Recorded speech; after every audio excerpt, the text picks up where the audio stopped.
Pour l'exercice 10, il s'agissait encore une fois de regarder des coefficients directeurs de droite. Donc on regarde dans les équations réduites de droite ce qu'il y a devant le x. Et pour que deux droites soient parallèles, il faut que leurs deux coefficients directeurs soient égaux. Donc dans le premier cas, la première équation devant le x, on a un 2. Et dans la deuxième équation, on a un moins 2. Donc le coefficient directeur de la première n'est pas égal au coefficient directeur de la deuxième. Donc elles ne peuvent pas être parallèles. Et comme les équations de droite sont différentes, ça veut dire qu'elles ne sont pas confondues non plus. Donc elles sont forcément séquentes. Deux droites qui ne sont pas parallèles sont forcément séquentes. Dans le deuxième cas, on avait d'un côté x égale 4 et de l'autre y égale 4.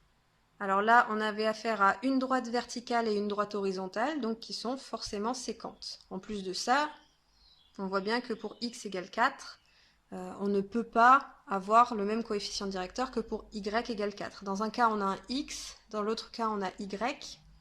Ça ne marche pas. Donc elles sont séquentes. Dans la troisième situation, les droites sont parallèles tout simplement parce qu'elles sont verticales.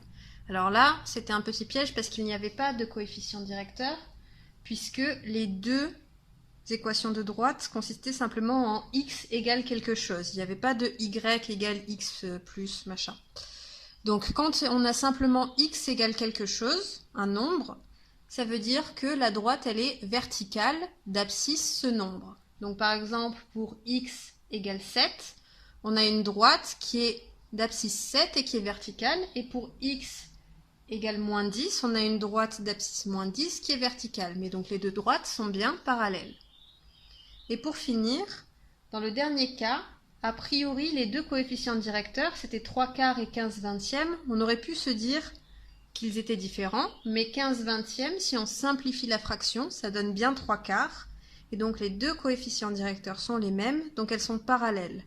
Et les droites ne sont pas confondues, parce que les équations sont différentes, parce que les ordonnées à l'origine sont différentes. Donc finalement, les droites sont bien parallèles.